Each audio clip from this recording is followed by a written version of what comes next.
Hey guys, it's Kingdom Orange 2 here, and welcome back to my channel. I've wanted to do this idea for so long, and I guess it's finally time to talk about some things that confuse me about the Barbie movies. Now, while I will wholeheartedly admit that I didn't rewatch all 41 films, there are some topics that have really stood out to me for many years, so I believe that now is the perfect time to discuss them. And also, real quickly before I go on, feel free to give me a follow on both my Instagram and TikTok pages. It's the same username for both, and there I post a lot more doll-related content. So without further ado, let's discuss some things about the Barbie movies that never really made sense to me. Movie trailers. Okay, so the very first topic I want to talk about in this video is the Barbie movie trailers. When I was younger, I always seemed to notice that when the trailers for future Barbie movies were released on DVD, they would often contain certain character designs that never appeared in the movie. For example, in the teaser trailer for Mariposa,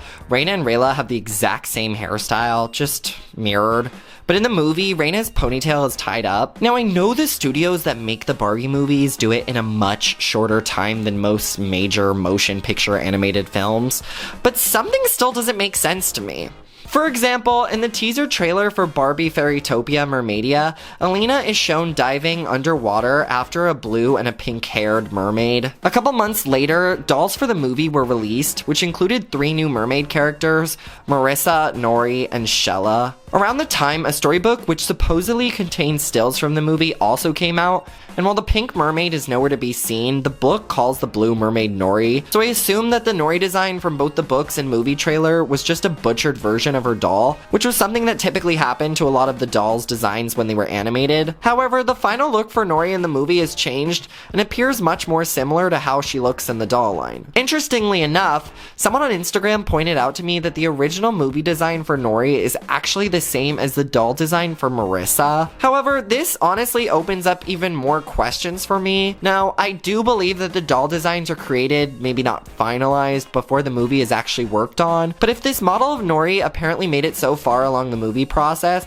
why would the animators completely change it last minute? Why was she even named Nori in the first place and not Marissa? And why do the books also always contain stills that never actually appear in the final movie? Honestly, I guess I just wonder if the writers ever ran into an issue with a movie plot being so bad they had to scrap it, or how they're able to script, animate, and edit these movies in such a short amount of time. Now, logically, since these are Barbie movies, even if the story is garbage, they would still probably finish the film, because we all know that these movies are just advertisements to buy their toys. However, in their defense, the movies, at least 15 years ago, were always well written with amazing songs. Queen Ariana's song. So in Barbie as the Island Princess, during Ariana's song Love is for Peasants, we learn some interesting things about her backstory. According to her, when she was a young child, her family tried to poison the king and queen of Apollonia, but before they could get away with it, her family was sent to live on a pig farm. Years later, Ariana decided to marry an old king who died 3 days after their wedding. When she found out that King Peter, Antonio's father, had a son, she claims to have had a daughter right away, and put her in training, hoping that one day they would marry and she could exact her revenge. However, there are a couple things that I never really understood about this story. First is that while we don't know what the exact ages of the king and queen are, or Ariana's age, I would assume that there's at least a 15-year age difference between both groups of people. So with that in mind, I find it a bit odd that they made the king and queen look physically the same age as Ariana, if not even younger looking. If the writers knew there was this backstory to Ariana, why didn't they at least gray the hair of both King Peter and Queen Danielle? Also, I don't quite understand what Ariana means when she said she had a daughter right away after hearing King Peter had a son, especially since the king died 3 days after they got married. Now, this probably means that she happened to fall pregnant right before he passed away, but there's no possible way she deliberately had Luciana to marry Antonio. This, to me, is just another reason as to why I never believe that villains should explain their motives in a song, because unless it's properly worded, we have to really read between the lines. Was Nalu above water? In Barbie Fairytopia Mermaidia, Alina and Nori see a vision in the mirror of the mist of Nalu tied and hanging upside down. They follow a magical bubble, but after it pops, Alina and Nori begin debating in which direction they should go. Alina says the vision clearly shows Nalu above water, so they should swim up.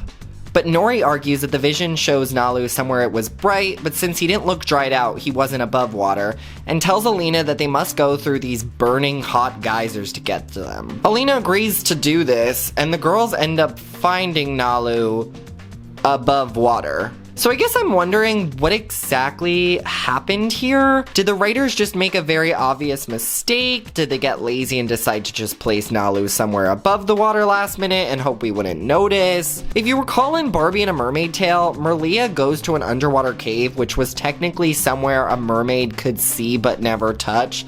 So maybe that's what the Mermaidia writers were going for. I'm not really sure here, but that always bothered me since I was a child. Delia and Edeline. In the movie Barbie and the 12 Dancing Princesses, Barbie plays Genevieve, a princess with 11 sisters. While Genevieve's older sisters were supposedly all born separately, her younger sisters consist of a pair of twins and a set of triplets. But one thing I've always found strange was the relationship between Delia and Edeline. Not only are they constantly seen playing sports together, but they also are always talking to one another, and even though all of the older sisters have different faces, Delia and Edeline have the exact same one. Now, even though they exhibit twin-like behavior, and Delia and Edeline were introduced at the same time to Duchess Rowena, King Randolph does call Hadley and Isla the twins later on, as well as the fact that the Barbie website did say that Delia is the older sister to Edeline. So I guess this would technically prove that Delia and Edeline were never intended to be twins, just very close sisters. But honestly, I still find this to be very weird. Animators and writers of this film put meticulous detail into everything around this movie, from the girls having alphabetical names to different colors, hair colors, etc. So I really think this was all done intentionally, but I just can't seem to understand the reasoning behind it. The accents in Mariposa. One thing I never understood about Barbie Mariposa was why some of the butterfly fairies have Spanish accents. Now we know that Mariposa means butterfly in Spanish, and some of the characters have Spanish names like Maribella and Carlos, but Reina and Rayla have Spanish accents and their names aren't Spanish. Even stranger, Lord Gastris, the Queen's advisor, speaks with a British accent. So what was the reasoning behind this? The movie's main idea was that Mariposa felt different from the other butterfly fairies, so it would make sense for her to speak with a different accent from everybody else. But Henna and Willa also have the same accent as Mariposa, so what happened here? Did the writers of the movie have a reason behind this, or was it because only some of the voice actors could do a decent Spanish accent? Also, can the Barbie filmmakers explain why they replaced Chiara Zani as the voice of Mariposa in the second movie? Because that always really threw me off. Now for our last topic is name repetition. If you're a longtime Barbie fan like I am, you would know that the writers of the Barbie movies like to use the same characters' names over and over again. Like for example, there's Rayla the Cloud Queen from Barbie and the Magic of Pegasus,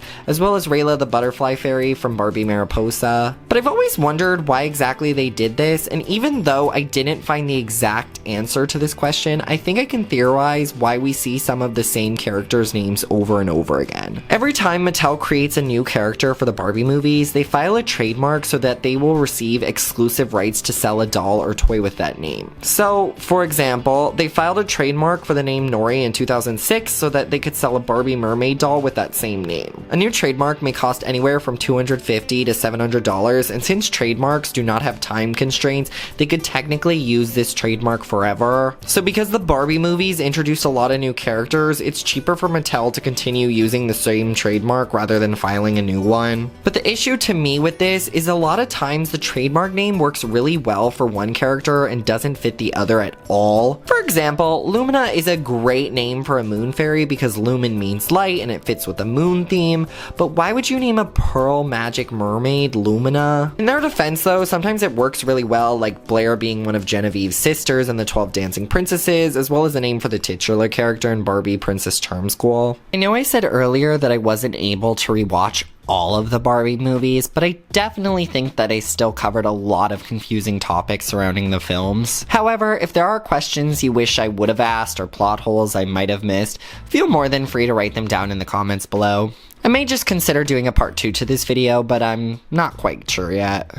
If you liked this video today and want to see more content in the future, make sure you hit that subscribe button and give this video a thumbs up. Thank you guys so much for watching today, and I will see you soon. Bye!